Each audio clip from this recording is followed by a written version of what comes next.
Assalamualaikum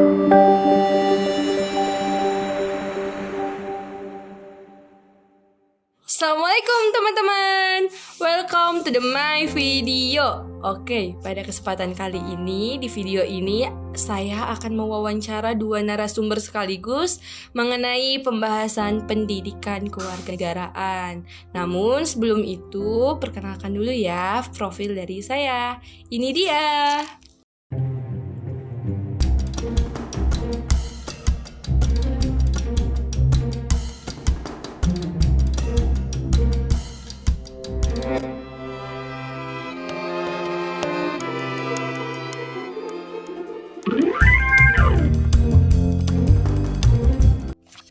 Oke, terima kasih buat yang sudah melihat profil saya. Oke, seperti yang sudah saya katakan di awal, bahwa saya akan mewawancara dua orang sekaligus mengenai pembahasan pendidikan kewarganegaraan. Namun, sebelum kita mewawancara para narasumber tersebut, saya akan menjelaskan sedikit mengenai pendidikan kewarganegaraan yang sudah mencakup hak asasi manusia, demokrasi, rule of law, bahkan hak dan juga kewajiban kita sebagai warga negara. Yuk, simak pembahasan dari saya dulu ya. Oke, saya akan menjelaskan mengenai pendidikan kewarganegaraan. Yang pertama itu ada hak asasi manusia atau biasa disebut dengan HAM. Istilah ini pasti sudah tidak asing lagi di lingkungan masyarakat Indonesia. Seperti yang sudah diketahui bahwa hak asasi manusia adalah hak dasar yang dimiliki manusia sejak manusia itu dilahirkan. HAM juga dapat dirumuskan sebagai hak yang melekat pada kodrat hidup sebagai manusia. Hak ini dimiliki oleh manusia semata-mata ia manusia, bukan karena pemberian orang lain, masyarakat, atau pemberian dari negara lain. Maka HAM itu tidak tergantung dari pengakuan manusia lain, masyarakat lain, ataupun negara lain. Masalah HAM adalah sesuatu hal yang sering kali dibicarakan dan lebih diperhatikan dalam era reformasi ini. HAM lebih dijunjung tinggi dan lebih diperhatikan dalam era reformasi pada era sebelumnya. Perlu diingat juga bahwa dalam hal pemenuhan hak, kita hidup kita sendiri dan kita hidup bersosialisasi dengan orang lain. Jangan sampai kita melakukan pelanggaran HAM terhadap orang lain dalam usaha memperoleh atau pemenuhan HAM pada diri kita sendiri. Oke, selanjutnya ada pembahasan mengenai demokrasi. Negara kita merupakan negara hukum yang pastinya sudah memerlukan sekali demokrasi. Namun tidak banyak orang yang mengetahui apa itu demokrasi tersendiri ya. Jadi, demokrasi itu merupakan salah satu bentuk atau mekanisme sistem pemerintahan suatu negara sebagai upaya mewujudkan kedaulatan rakyat atau negara yang dijalankan oleh pemerintah. Semua warga negara memiliki hak yang setara dalam pengambilan keputusan yang dapat mengubah hidup mereka. Demokrasi mengizinkan warga negara berpartisipasi baik secara langsung atau melalui perwakilan dalam perumusan, pengembangan, dan pembuatan hukum. Demokrasi mencakup kondisi sosial, ekonomi, dan budaya yang memungkinkan adanya praktik kebebasan politik secara bebas dan setara. Demokrasi Indonesia dipandang perlu dan sesuai dengan pribadi bangsa Indonesia. Selain itu, yang melatar belakangi pemakaian sistem demokrasi di Indonesia, hal itu bisa kita temukan dari banyaknya agama yang masuk dan berkembang di Indonesia. Selain itu, banyaknya suku, budaya, dan bahasa, kesemuanya merupakan karunia Tuhan yang patut kita syukuri. Selanjutnya ada pembahasan mengenai rule of law. Banyak masyarakat Indonesia yang masih belum mengetahui apa itu rule of law. Oke, rule of law tersendiri merupakan penyelenggaraan negara yang diatur melalui suatu peraturan perundang-undangan serta menjunjung tinggi suatu supremasi hukum yang dibangun atas prinsip keadilan. Rule of law harus dipertahankan dan mengambil kelebihan-kelebihan dalam melakukan kontrol sosial kepada masyarakat, serta memberikan kepastian kepada masyarakat dalam hal menutupi kekurangan rule of law. Hendaknya setiap peraturan perundang-undangan tersebut diberlakukan terdapat asas-asas nilai-nilai yang ada di masyarakat, sehingga peraturan perundang-undangan tidak hanya digunakan sebagai sebuah alat oleh penguasa, namun juga dapat mewakili keadilan yang ada di dalam masyarakat. Dan yang terakhir ada hak dan kewajiban sebagai warga negara. Hak dan kewajiban ini merupakan salah satu elemen yang penting yang perlu dirawat oleh negara. Dalam konteks kewarganegaraan, hak dan kewajiban menjadi nilai dasar secara intrinsik warga negara dalam membangun sebuah masyarakat sipil. Hampir semua orang telah memahami antara hak dan kewajiban sebagai warga negaranya, seperti di kita ini negara Indonesia. Oke, mungkin segitu saja penjelasan singkat dari saya mengenai pendidikan kewarganegaraan yang telah mencakup seperti demokrasi, rule of law, hak asasi manusia, dan juga hak dan juga kewajiban kita sebagai warga negara. Oke teman-teman, langsung saja ya kita wawancara narasumber kita yang pertama. Beliau merupakan guru les private di daerah Karawang dan juga sebagai warga negara Indonesia tentunya. Jadi kita akan membahas pendidikan kewarganegaraan ini secara mendalam dengan pertanyaan-pertanyaan yang akan kita tanyakan kepada narasumbernya. Mari kita simak videonya. Halo Teh Farha. Halo Maisun. Gimana nih kabarnya hari ini? Alhamdulillah baik. Berbicara tentang pendidikan kewarganegaraan, menurut Teh apa sih pendidikan kewarganegaraan itu? Menurut saya, pendidikan kewarganegaraan itu mengajarkan kita bagaimana sebagai warga negara harus lebih bertanggung jawab. Karena pendidikan kewarganegaraan itu tidak bisa diwariskan, melainkan harus dipelajari dan dipahami oleh warga negara tersebut. Apalagi negara kita kan termasuk negara yang demokratis, yang harus mewajibkan warga negaranya itu lebih aktif dan berpartisipasi dalam melindungi negaranya agar bisa menjadi gardu terdepan dalam melindungi negaranya terus menerus walaupun terdapat banyak masalah di negara tersebut. Lalu bagaimana cara Teteh Farha mengimplementasikan pendidikan kewarganegaraan di lingkungan masyarakat? Pendidikan kewarganegaraan ke masyarakat merupakan suatu konsep yang berkaitan langsung dengan keterlibatan kewarganegaraan. Keterlibatan kewarganegaraan itu sendiri merupakan tindakan individu dan tindakan bersama yang dirancang untuk mengidentifikasi isu-isu umum yang tersebar luas di lingkungan masyarakat. Karena manusia sendiri kan merupakan suatu makhluk sosial yang dapat berinteraksi di mana saja termasuk dalam satu organisasi. Agar organisasi tersebut berjalan dengan baik, maka harus dibuat aturan agar dipatuhi dan dijalankan oleh anggota organisasi tersebut.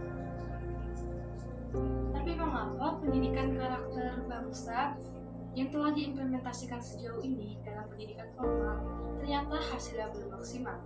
Lalu bagaimana implementasi nilai-nilai karakter bangsa dapat diimplementasikan dalam organisasi sosial berbasis masyarakat?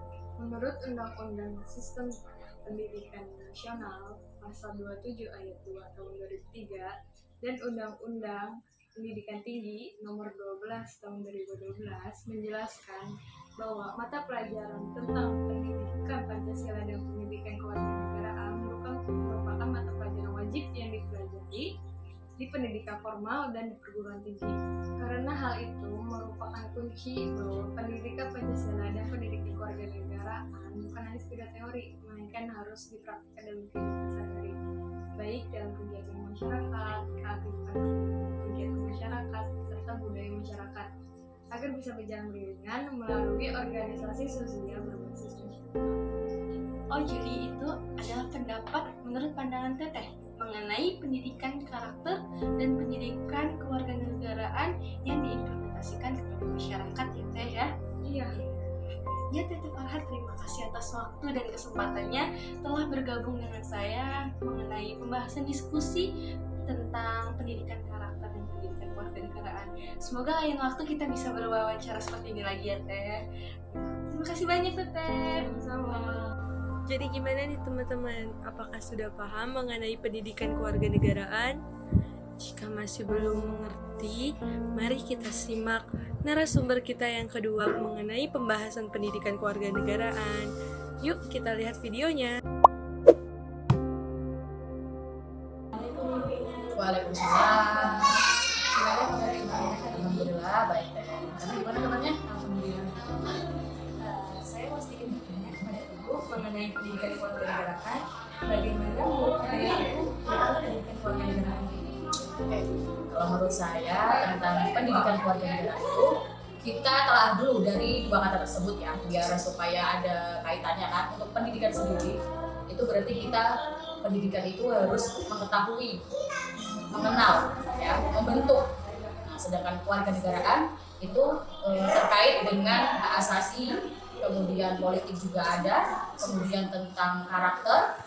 Nah, jadi untuk keduanya antara pendidikan kewarganegaraan itu berarti kita harus mengenal, kita harus membentuk karakter kita sebagai bangsa kita sendiri. Harus mengenal bangsa kita sendiri, terutama sebagai kita warga negara yang baik, kita harus apa sih gitu kan? Itu gunanya ada pendidikan kewarganegaraan. Apalagi kita ideologi dari bangsa Indonesia itu kan menggunakan Pancasila dan Undang-Undang Dasar. Nah di situ terhubung semuanya sama pendidikan kewarganegaraan. Ya aturan-aturan kita berwarga negara itu kayak gimana?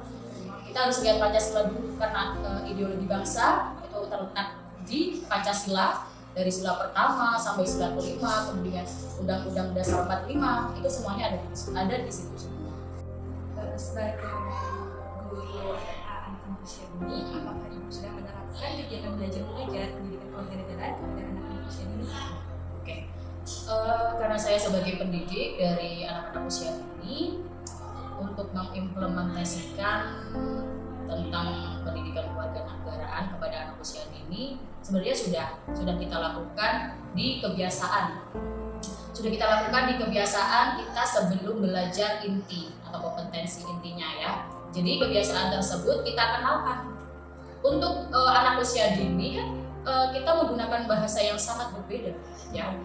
Gak mungkin anak-anak undang-undang dasar ini isinya ini pasal ini pasti kan nggak ini kan ya, pasti belum saatnya gitu kan ya untuk diterapkan ke anak usia dini. Jadi kita sampaikan kepada anak-anak secara yang menarik untuk mereka yang udah dihafal. Contoh, kita ajarkan dulu, kita kenalkan dulu tentang Pancasila dari sila pertama, kedua, ketiga sampai kelima. Kita kenalkan, kita suruh hafalkan, minimal mereka mendengar istilah tentang Pancasila. Oh, Pancasila ada 5 kata ibu guru di sekolah. Yang pertama ini, kedua ini sampai kelima. Nah, setidaknya tuh mereka mengetahui kan dari pendidikan tersebut kan. Mereka ketahui, mereka kenal, mereka hafal terutama ya, walaupun belum sepenuhnya mengerti makna dari Pancasila tersebut. Ada pertanyaan lagi? Bagaimana ketika dalam mengimplementasikan pendidikan kewarganegaraan pada anak-anak usia dini ternyata terdapat salah satu anak yang belum bisa menerapkannya? Apa strategi Ibu untuk mengatasi hal tersebut? Oke, baik. Jadi gimana kalau misal ada anak yang belum dalam artian belum bisa menerapkan tentang pendidikan kewarganegaraan ini. Nah, untuk itu kalau saya sendiri ya, sebenarnya untuk pendidikan anak-anak di usia dini itu masih tergolong ya main-main ya. Kita nggak bisa memaksakan hak mereka untuk selalu belajar. Ya belajar sambil bermain is okay. Nggak kayak kita yang sudah SD atau SMP atau ke jenjang yang lebih tinggi. Pendidikan untuk anak usia dini itu harus yang lebih bukan santai tapi bermain tapi sambil belajar seperti itu. Jadi kita kemas seperti itu aja. Jadi kita ciptakan aja alat peraga edukasi namanya. Di situ mereka senang belajar juga dapat, main juga dapat. Jadi nggak melulu sama buku dan buku. Mesti untuk alat peraga edukasi kita cocokkan sama dengan sesuai tema ya, sesuai tema pembelajarannya. Terus kemudian pembiasaan itu, nah dari situ mereka insya Allah nanti lama-lama bisa mengikuti. Oh ternyata belajar asli gitu kan. Kalau hubungannya terkait dengan pendidikan kewarganegaraan, yaitu kita contohkan sosialisasi terhadap teman, lingkungan, mereka adaptasi sama lingkungan itu cepat atau enggak, kenal sama orang itu cepat atau enggak. Nah untuk terkait pendidikan kewarganegaraan yaitu kita ajarkan sosialisasi dulu ya terhadap lingkungan sekitar, dia cara cara menyampaikan pendapatnya gimana sih. Mereka sudah mengenal kata tolong, maaf, atau ya atau terima kasih, itu sebenarnya udah suatu implementasi dari ke semua Pancasila tersebut. Terima kasih Bu. Terima kasih banyak Ibu atas ilmunya. Nah, semoga lain waktu saya bisa menanyakan kembali, bisa berwawancara kembali bersama Ibu mengenai pendidikan kewarganegaraan. Ya, semoga membantu ya untuk TT Maisun bisa mengembangkan apa itu yang dimaksud dengan pendidikan kewarganegaraan. Terima kasih Ibu. Ya, selanjutnya Ibu. Wassalamualaikum warahmatullahi wabarakatuh. Waalaikumsalam warahmatullahi wabarakatuh. Semangat. Jadi gimana nih teman-teman, kita sudah mendengarkan dari dua narasumber yang berbeda mengenai pendidikan kewarganegaraan. Terlebih lagi tadi ada pembahasan tambahan mengenai pendidikan kewarganegaraan di pendidikan anak-anak usia dini. Jadi kita sudah tahu bagaimana cara mengimplementasikan pendidikan kewarganegaraan dalam kehidupan sehari-hari kita. Dan juga pendidikan kewarganegaraan ini tidak memandang usia, baik itu anak-anak usia dini maupun dewasa ya atau lanjut usia, karena pendidikan kewarganegaraan ini sudah bisa diterapkan dalam pendidikan tahap anak-anak usia dini maupun pendidikan perguruan tinggi. Jadi bisa diambil kesimpulan bahwa pendidikan kewarganegaraan merupakan pendidikan yang sangat amatlah penting untuk kita pelajari, karena pendidikan kewarganegaraan ini sudah bisa ditempuh dalam semua usia, baik itu dari pendidikan anak-anak usia dini maupun pendidikan di perguruan tinggi. Lebih mengetahui lanjut lagi bahwa ada pembahasan mengenai demokrasi, hak asasi manusia, rule of law, dan juga hak dan kewajiban kita sebagai warga negara. Dan juga kita harus bisa menanamkan sikap toleransi, karena di Indonesia ini memiliki banyak keberagaman. Di antaranya ada agama, suku, budaya, dan ras. Karena Indonesia memiliki 6 agama dan kita harus bisa menghargai antar agama yang lain, dan juga Indonesia memiliki banyak suku, budaya, dan ras. Jadi kita harus bisa menghormati itu. Nah, mungkin segitu saja kesimpulan saya. Saran dari saya yaitu pendidikan kewarganegaraan jangan sampai hilang dilekang oleh waktu, karena pendidikan kewarganegaraan ini merupakan pendidikan yang amat sangat penting untuk kita sebagai warga negara Indonesia untuk bisa lebih mencintai, lebih menghargai, dan juga lebih bangga kepada negara kita sendiri. Oke, segitu saja, cukup sekian. Kurang lebihnya saya mohon maaf. Billahi taufiq wal hidayah. Wassalamualaikum.